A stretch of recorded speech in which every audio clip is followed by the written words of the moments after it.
Let's begin with question 1 from CEED 2025 mock paper.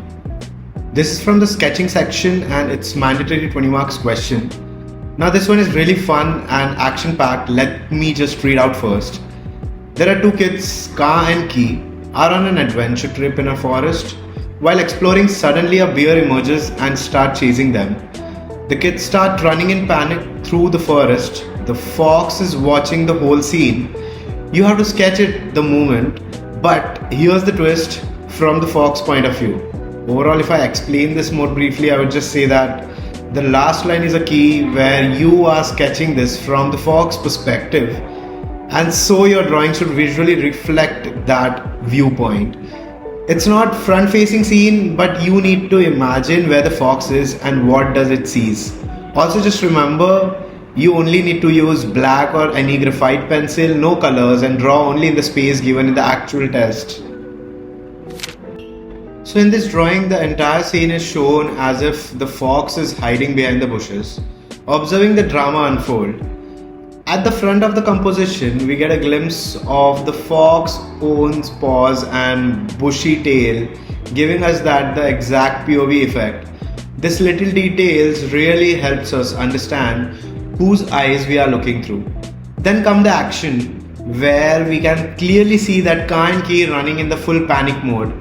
The Ka, the boy, is leading ahead. His facial expression shows fear and alertness. His hands are raised slightly, his eyes are wide open, which gives a nice touch of urgency. Ki, the girl, is just behind him, clutching her bag with her face turned back, probably checking how close the bear is. She looks equally terrified. And right behind them, we can see the bear emerging from the wood, mouth open, slightly couched forward, creating the chasing tension. Overall, this scene is nicely balanced with foreground, middle ground, and background. If I point out each term, I can see that in foreground we can see fox viewpoint, in middle ground you can see the kids running, and the background the bear, the forest, and all the forest elements. There are also props and environment details like trees, broken branches, a bottle on the ground, a notebook, all adding to this scene of a wild forest adventure gone wrong. Very perfect. These elements aren't random. They actually enhance the whole narrative. Now in terms of evaluation, here's what you should keep in mind is the character and the expressions. Make sure that the emotions are visible and convincing enough. Secondly, the proportion and the composition. The use of depth was really fantastic. Foreground and the background should feel like balanced, and that was actually been there in the whole sequence. You can see that how balanced the overall scene was all about. The quality of sketching, all the lines should be neat, clean, avoid unnecessary shading, and the environment and the overall representation and the little details which really make the major difference out there. In the end, I would just say that please do follow the do's and don't overall in this kind of sketch. Although everything was covered already, but make sure that if I focus more on do's, use only graphite pencil. I'm emphasizing it one more time. There should be a proper facial expression.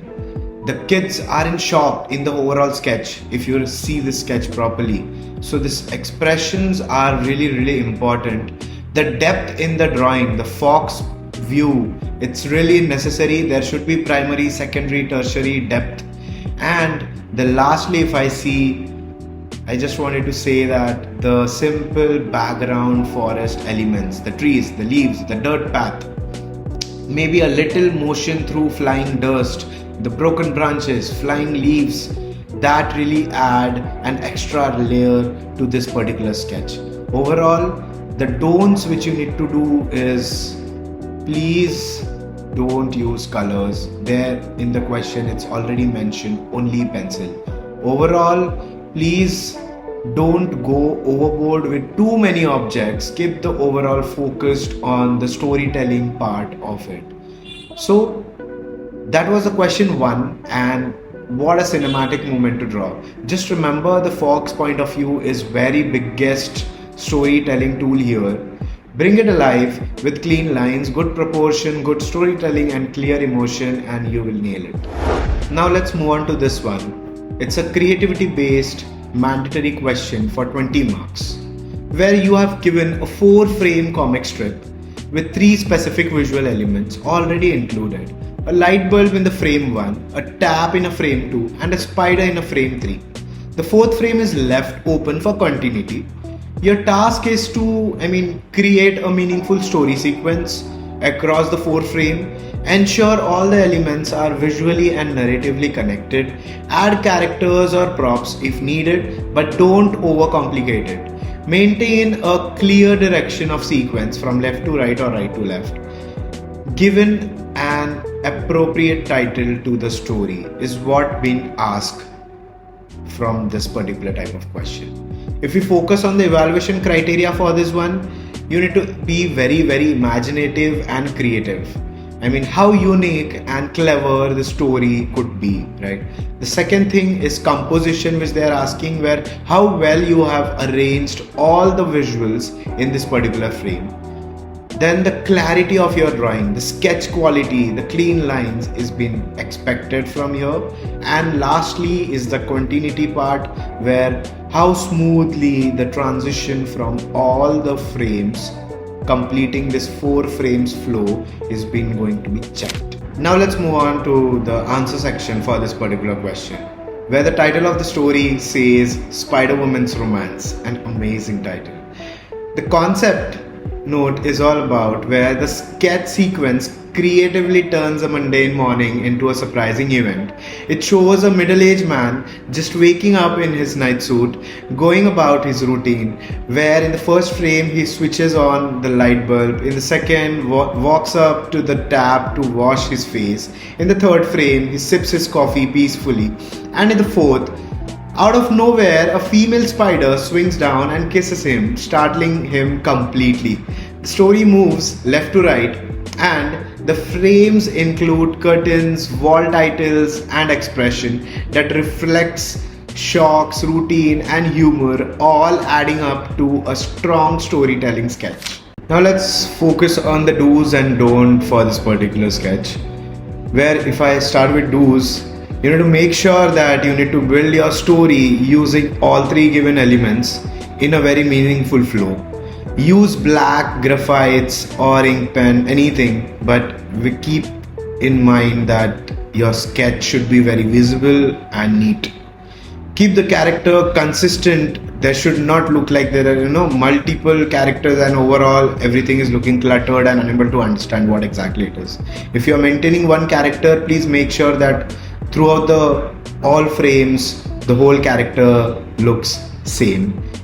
Add only essential background props like bedroom tiles, kitchen areas, windows, whatever it is, but make sure that don't overdo, don't clutter it so that the meaning is not coming out that well from your particular sketch. If I move on to the don'ts part, please make sure that don't add random distracting elements that don't support the overall story. Avoid switching perspectives abruptly between the frames. Don't leave frames disconnected or open-ended. Overall, if I focus more on evaluation criteria for this particular thing, you can see the first thing, which was creativity. In our sketch, the unexpected twist of the spider romance creates the humor and surprise. Secondly, the composition part. In the overall sketch, you can see the balanced use of space in all 4 frames. There was a good proportion and the ratio of negative and positive spacing. The clarity part, the neat line work and legible expressions. It was very, very clear. And the continuity, there should be smooth left to right storytelling, guided visual, proper visual clues. Everything was well detailed. Now let's move on to another one, where this question is all about visual sensitivity. Basically, how good we are at simplifying forms and making them visually understandable. Now here's the setup, where we have been given 4 different animals. One is Indian grey mongoose, second is honey badger, third is Indian bison, fourth is Indian pangolin. And the situation is that a zoo has just acquired these new animals and they want to create a signage, like a clear black icon that helps visitor identify where each animal's enclosure is. So what do we need to do here is we have got to convert each animal into a strong bold black icon that's visually clear, had a consistency style and is instantly recognizable. And remember, all four icons need to look like they belong to the same design family. There should be a sense of consistency. You can't have one super detailed and one another is very simplified. Also, we need to use only black ink or a black marker or a black pencil. No colors, no shading, just pure clean visual language. Now let's talk about the answer section, where in the solution we have gone for a very bold, stylized, graphical look like simplifying lines, art or vector icons. The mongoose is drawn with a curved body and perked up tail to show its alert nature. The honey badger has that low, strong body posture with its head slightly tilted, really capturing its aggressive personality. The Indian bison is broad and bulky with those signature horns, so the icon really brings out the mass and the presence. And the pangolin is beautifully drawn with its textured back in a curved position to highlight its scaly armor. What ties them all together is the thick contour lines, the simplified badge, and the use of bold black silhouette, which gives a sense of consistency where the whole set is visually unified look. And finally, here's what you should keep in mind while attempting such type of question, where if I go on do's and don't part, so the do's is obviously it has been mentioned, I'm again repeating, you need to use black pen, marker, black graphite, anything around that, but no colors, so that there should be a proper consistency. And please make sure that the thickness of the line, right, that should be properly maintained. Secondly, study the shapes, the essence of each animal before simplifying it. Make sure all the icons have similar visual weight, style and framing. Again, there's a consistency focused section which I'm talking about. Lastly, you need to focus on recognizability. Even in minimal lines, you need to make sure that animals are very clear and they are easy to understand if I compare them with the given original image. Now if I move on to the don'ts part, make sure that please don't add extra textures, gradients or unnecessary shading. Keep the whole visual clean. Make sure that this is an icon driven question, not any fantasy art or a heavy graphic art. Secondly, avoid mixing styles. One icon is detailed, one is minimal, one is oversimplified. Make sure there should be the consistency and you are not breaking it. And lastly, please don't make the animal look cartoonish until and unless all four characters are looking in a same style or same sense of family. So that's how you can approach visual sensitivity based question. It's not just about how beautiful you draw, but it's about how clearly and cohesively you communicate through your ideas and visuals. Alright, let's move on to the question 4, the form sensitivity part. Well, this one worth 20 marks, again divided into 4 and 5 marks. So here's what given to us. We have shown two objects side by side. On the left, we have got a quirky product, a character based design, which is actually a bottle opener that looks like a human figure. And on the right, we have got a basic tea flask, simple functional, but very plain in terms of form. Now what do we need to do here is we have been asked to take inspiration from the character based product on the left and use that inspiration to reimagine, conceptualize and redesign the tea flask on the right. So basically we need to add life and personality to that particular flask. The form should clearly reflect some kind of character while still looking like a usable product. And we have got to make sure that the final sketch is very clear, visible, product looking same, but still the objectives which has been asked in the question needs to be mentioned in your particular answer. Overall, the evaluation criteria is based on these four key things, One is characterizations, second is relevant details and usability, third the quality of the sketch, fourth the shading and the rendering part. If I put more highlight over each of these four things, if I start with characterization, how well the product reflects a personality or a character. Secondly, the relevant details and usability. I mean, your design should still work as a flask. Thirdly, the quality of the sketch, the clarity, the line confidence, the form.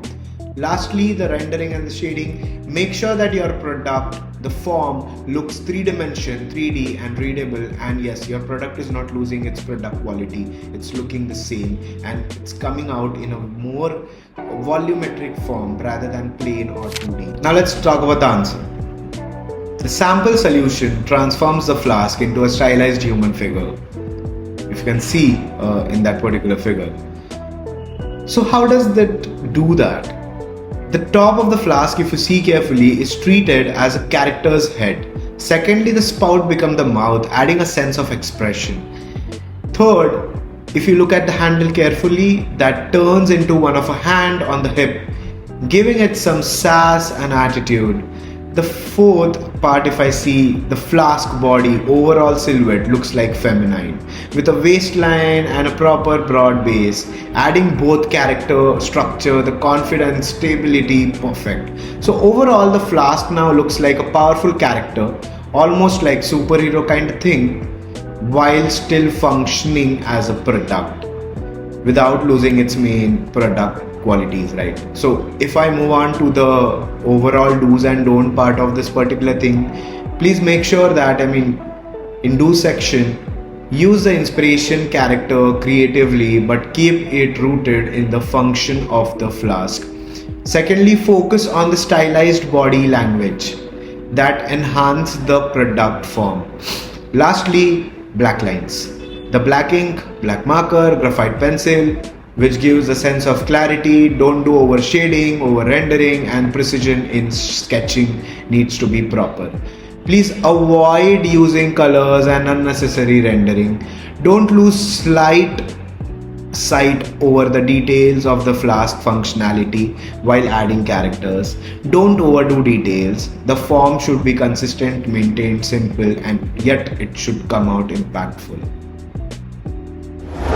So let's look at this question 5. This one is all about problem identification, and trust me, this question is not just about spotting problem, it's about putting on your designer's lens and thinking from two perspectives, one from buyer's side and other from a seller's side. You are given an image of a classic Indian vegetable cart, something we are all seeing it on the street every now and then, right from your childhood. And now here's the actual task. You have been asked to identify 5 problems from the buyer's point of view and 5 problems from seller's point of view. There are total 10 problems which they are asking, right? And then you're supposed to visually iterate one problem from buyer's perspective also and from seller's perspective also. Now let's break down what the question is really asking you to do here. First, it's a test of observation, empathy, and critical thinking. Secondly, they are not asking for solution here, they are just asking for the problems. Thirdly, your drawing must show only problems, not how to fix it. Now, before we move on to the answer, let's also quickly glance at the evaluation criteria. This will help you to understand what they are actually expecting. The major expectation is about your ability to identify relevant and unique problem areas. Secondly, how severe or practical these problems are. Third, how well you have communicate these problems visually. Your sketching skills, your execution part is going to be judged. And lastly, the clarity, the neatness, the hygiene part, the overall presentation part of your sketch is going to be judged, is what these 4 evaluation criteria is all about. Let's now look at the answer. In the sample answer, we start by categorizing the issue for both the parties. Let's start with buyer's problem. The first, the cart is too high, difficult for kids and the short people. Secondly, there's no proper parking space, especially problematic in crowded areas. Third, the surrounding looks unhygienic, which isn't ideal when buying fresh vegetables. Fourth, there's no shade. Harsh sunlight can make the experience unpleasant. Lastly, it's difficult to pick specific vegetable from a big messy pile. These are practical, everyday issues that directly implies the buyer's comfort and the trust and experience. If we move on to the seller's part, the cart is hard to move on slopey or uneven road. There's always a risk of vegetable falling, especially in the rush. Sometimes customers leaves without paying and it's very difficult and tough to monitor. Constant bargaining, waste of time, a lot of energy is being wasted in terms of communication. Refining and transportation veggies again and again is physical taxing. So here's you are highlighting the seller's struggle with the logistic part, the thieves and the efficiency part of it. Now if I move on to your sketch, in this visual representation, one frame shows the buyer's issue. There's a car parked awkwardly, causing traffic and making it tough to access the cart.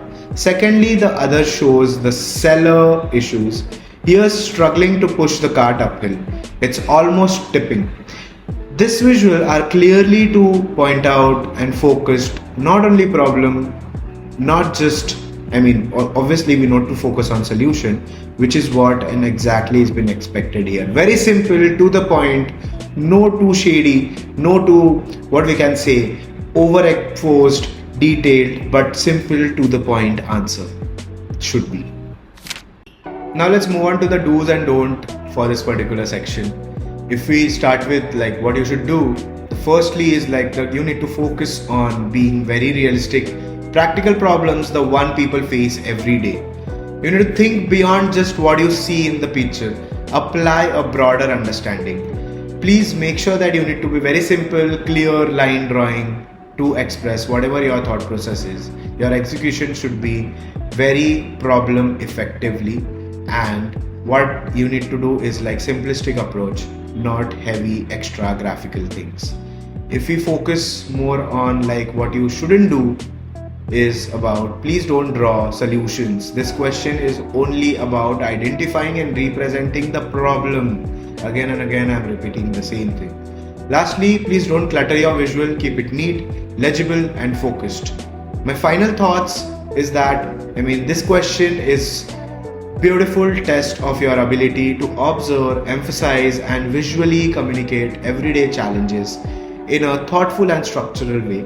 It's not about how artistic your sketch is, it's about how deeply and clearly you have thought about the real world context and shown it in a very simplistic manner. That's what the design is all about.